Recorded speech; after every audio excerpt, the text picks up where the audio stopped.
Hello दोस्तों, मैं हूं अमित त्यागी और आज मैं आपको मिला रहा हूं एक ऐसी अभिनेत्री से जिन्होंने एक चुटकी सिंदूर कहकर बॉलीवुड में ऐसी छलांग मंगाई कि छपाक कर दिया। तो और अब एक के बाद एक इन्होंने ऐसे ऐसे किरदार किए हैं कि हीरोइन की डेफिनेशन बदल गई है। तो हमारी सिनेमा में हीरोइन की एक डेफिनेशन हुआ करती थी, लेकिन दीपिका पादुकोण आई और अब वक्त के साथ इन्होंने बदल डाला है कि हीरोइन बहुत कुछ कर सकती है। इन्होंने अपने करियर में बहुत कुछ किया है और इनकी जो ताज़ी जो लेटेस्ट फिल्म है गहराइयाँ, वहाँ पर एक बार सिनेमा का एक नया अध्याय मैं कहूँगा, क्योंकि हीरोइंस जो कर सकती हैं वो दीपिका से मैं कहूँगा कि भारतीय सिनेमा में इनका बड़ा योगदान है। तो दीपिका, स्वागत है आपका। Thank you.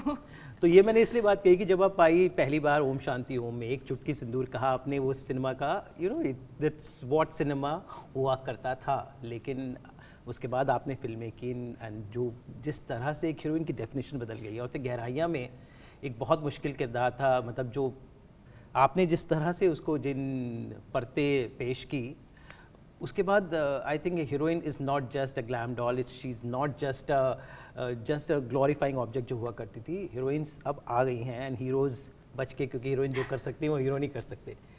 तो एक टफ जॉब था। तो कैसे उन गहराइयों को आपने, अनीशा जो किरदार को आपने समझा और पर्दे पर पेश किया?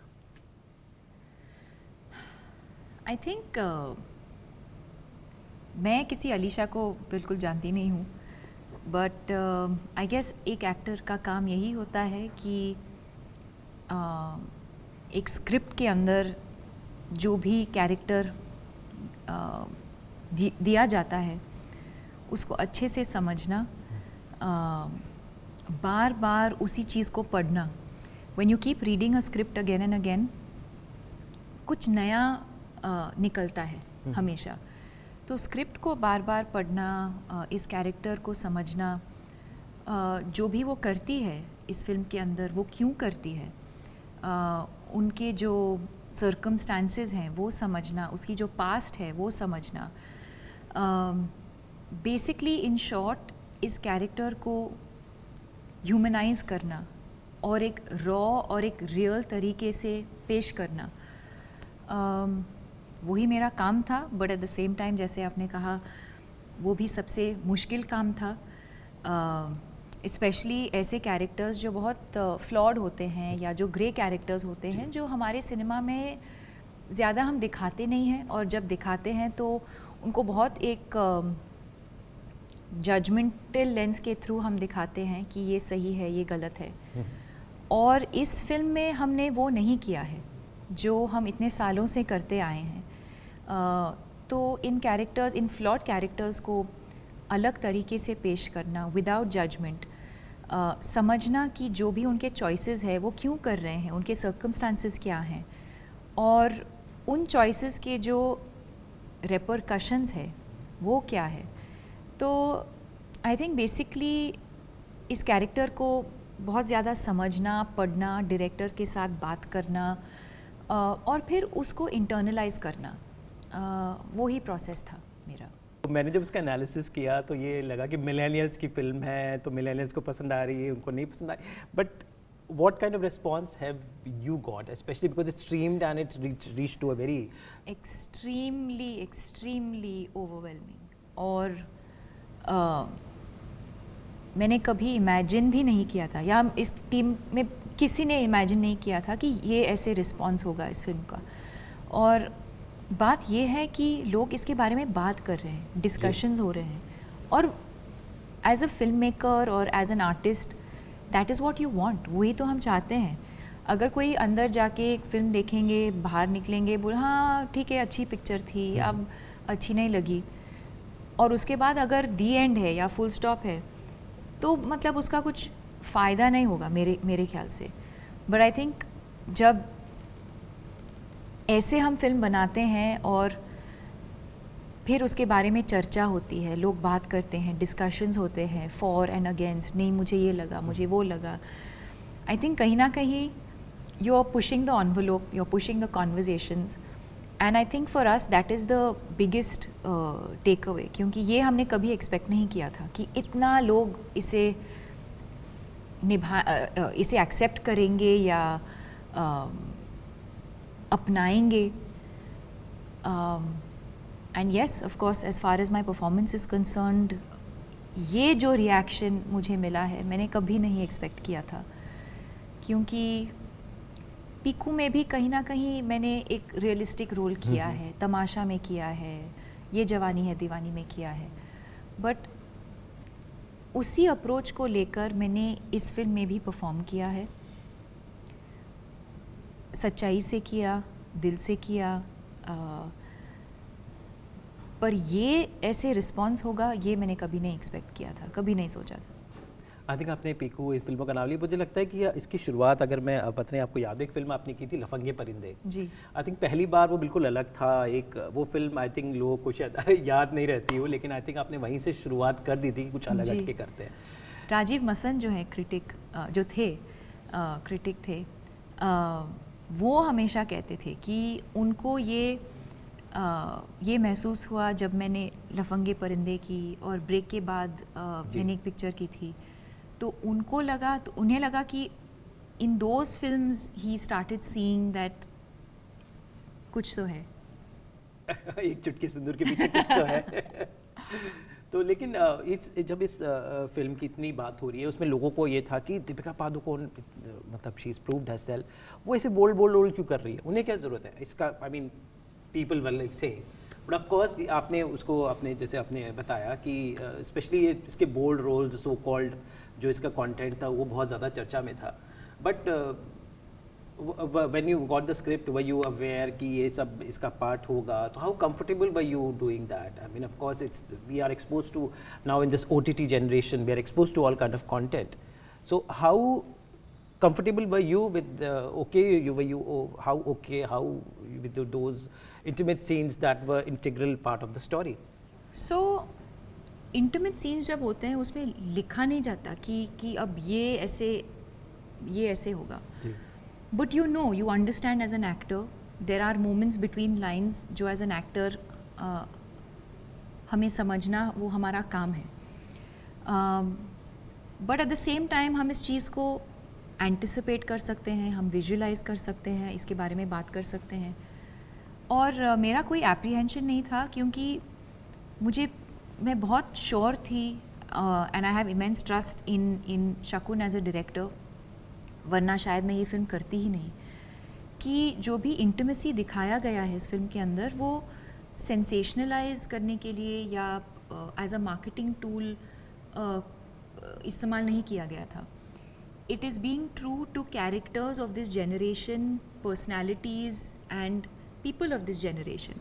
तो अगर हम एक न्यू एज या कंटेम्प्रेरी ऐसी एक फ़िल्म हम बना रहे हैं about love, about relationships, about couples, उनके जो स्ट्रगल्स होते हैं, जो कॉन्फ्लिक्ट होता है, अगर ये सब हम दिखाना चाहते हैं और उसके बीच में हम इंटीमेसी नहीं दिखाएंगे, then we're not being truthful to the characters, we're not being truthful to the story.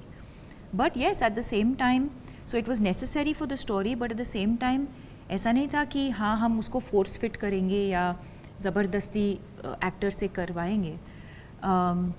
So yes, I had immense faith in Shakun, and her at every step of the way हम इसके बारे में हम discuss करते थे कि हाँ हम इतना करेंगे, कि ये चाहिए होगा, हम इतना रिहर्स करेंगे. सो एग्जैक्टली जैसे हम दूसरे फिल्मों में हम डांस रिहर्सल्स करते हैं या एक्शन रिहर्सल्स करते हैं, वैसे ही इंटीमेसी को अगर देखा जाए, it is an integral part of this film. और जिस तरह से हम एक्शन रिहर्सल्स करते हैं या डांस रिहर्सल्स करते हैं, वैसे ही इस चीज़ को हमने रिहर्स किया और एग्जीक्यूट किया. आई थिंक पर्दे पर सब जस्टिफाई हो रहा है, लेकिन एक चीज़ जो मुझे अच्छी लगी, आप केमिस्ट्री कैसे बिठा लेती है. मतलब पहली फिल्म में शाहरुख खान के साथ आपने काम किया, चलिए ठीक है, और उसमें आप अभी कोई नए सिद्धांत रिलेटिवली न्यू, उनके साथ भी आपने बड़ी अच्छी केमिस्ट्री उठा ली. तो acting is all about reacting and energies को साथ में लाना. तो व्हेन मतलब सिद्धांत तो नया था थोड़ा, बट कैसे आप आर्टिस्ट को कंफर्टेबल करती हैं, how do you create that whole ambience कि कब एक पॉजिटिव होना बहुत ज़रूरी है, तभी अच्छी परफॉर्मेंस उभर के आती है. So what is approach towards them? वो कंफर्ट के साथ, वो ट्रस्ट के साथ, सच्चाई के साथ वो हो जाता है. मैं कभी नहीं गई हूँ सेट पे और कहा कि हाँ मैं अभी इसके साथ मैं मस्त सुपर हिट केमिस्ट्री मैं देने वाली हूँ. वो होगा भी नहीं, यू नो. जी। I think the more you focus on it, the more you think about it, वो और ऑकवर्ड लगेगा या so I think the approach is to जितना मैं ऑनेस्टली मैं कर सकती हूँ, मैं सच्चाई के साथ कर सकती हूँ, जो और विदाउट इनहिबिशंस जो भी करना हो, चाहे वो कॉमेडी सीन हो या इंटीमेसी सीन हो या लड़ने वाला सीन हो, I think as long as you do it with honesty and you have to trust your co-star, I think the chemistry happens. तो जो किरदार इसमें है अनीशा का, बहुत ही, मैंने कहा ना जैसे हाथ में आप टाइट रोप पकड़ के चल रहे हैं, क्योंकि आप जब निकलेंगे फिल्म खत्म होगी तो शायद आप उससे नफरत भी कर सकते हैं, लेकिन आपने उसमें जो अपना एक एक्स्ट्रा ऑर्डिनरी को एक्स्ट्रा किया, अपना जो चार्म डाल के, एक सॉफ्टनेस डाल के, कि आप उससे you don't hate her at all, you know, it was a thin line between. So वो कैसे आपने ऐड किया, अपना इंटरप्रिटेशन जो डाला in your bit, your persona? I think the minute you don't जज दीज कैरेक्टर्स, क्योंकि ह्यूमन नेचर ये है कि अगर हम किसी चीज़ के साथ हम अग्री नहीं करते तो इमीडिएटली हम उस चीज़ को जज करते हैं, हम किसी भी चीज़ को समझते नहीं हैं. But the minute you understand, और ऐसा नहीं है कि मैं मानती हूँ या नहीं मानती हूँ, मैं अग्री करती हूँ या नहीं, शायद मैं अपने पर्सनल लाइफ में मैं सेम चॉइसेस को मैं शायद मैं चूज़ नहीं करती या मैं सेम एक्शंस को फॉलो थ्रू नहीं करती, but at the same time when you empathise and when you understand कि जो भी कर रहा है वो क्यों कर रहा है, you automatically humanize these characters. जी. अभी इट्स बीन आई थिंक 2007 में आई थी ओम शांति ओम. मुझे लगता है अभी कुछ चीज़ें दीपिका की अभी देखनी बाकी है, तो कोई ऐसा किरदार, कोई ऐसा, अब जैसे हमने आपको सलमान खान के साथ ही देखा, आमिर खान के साथ ही देखा है, तो आई थिंक सम मोर कुछ रह गया ऐसी कोई कैरेक्टर, कोई एक्टर के साथ काम देखो, करना. इतने सालों के बाद अब जाके मैं ऋतिक के साथ में काम करने जा रही हूँ. तो आई थिंक चाहे वो सलमान हो या आमिर हो या anybody else for that matter, I think जब when the time is right वो हो जाएगा. आई डोंट थिंक मेरा अप्रोच ये कभी नहीं रहा है कि हाँ मुझे इनके साथ काम करना है and based on that I choose my films. That would be extremely dishonest on my part. हमेशा जो कहानी है, जो स्टोरी है, जो स्क्रिप्ट है, मैंने उसको फॉलो किया है, मैंने उसको सच्चाई से चूज़ किया है, गट इंस्टिंक्ट को लेकर चूज़ किया है. And I think everything else जब when the time is right वो हो जाएगा. आई थिंक लॉट ऑफ आप काफ़ी सारे प्रोजेक्ट्स आने को तैयार खड़े हैं, तो I think Pathaan is there, so many, list बहुत लंबी है आपकी. तो अभी आपके फैंस आपको कहाँ कहाँ और देखेंगे? गहराइयाँ आई थिंक 2022 बड़ा अच्छा शुरू हुआ है, तो आगे और क्या क्या एक्साइटिंग चीज़ें लाइन अप? 83 के बाद गहराइयाँ रिलीज़ हुई, अब पठान शायद नेक्स्ट रिलीज़ होगी मेरी, जो end of the year release होने वाली है. उसके बाद पठान, उसके बाद Fighter and then the Intern. तो या so lots more in the coming years.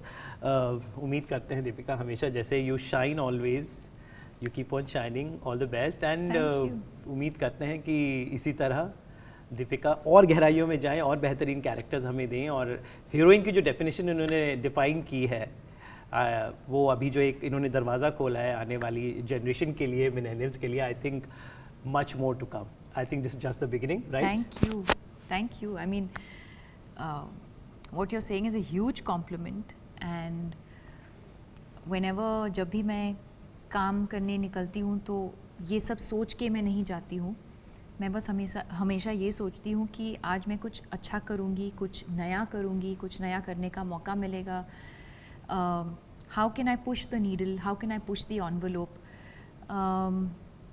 But thank you, it's a huge complement. Lastly मैं आपको कॉम्प्लीमेंट करना चाहूँगा, बहुत ही खूबसूरत लगी गहराइयों में, तो आपकी टीम की को मैं बधाई दूंगा. तो जो लुक था, मतलब आई थिंक एक एज था, मतलब जैसे प्रशांति प्रिया फॉर दैट मैटर, वो आई लैशेस लगा के बड़ा, लेकिन आपने बिल्कुल चेंज कर दिया था, no makeup look and still you look so pretty. And thank you. तो how did this the look was, मतलब it was so real and still there was no made up thing. जो scene का एक requirement होता है, we followed that only. And yes, for a film like this you don't even have to get ready और wear makeup or anything. So कितना अजीब लगेगा if I to really like break down like that, और lashes लगे हुए हैं और lipstick लगाया हुआ है. So I think it was the requirement of the character, it was the requirement of the performance. So yeah. चलिए दीपिका, हमसे बात करने का बहुत बहुत शुक्रिया and all the best. Thank you. Thank you. Thank you.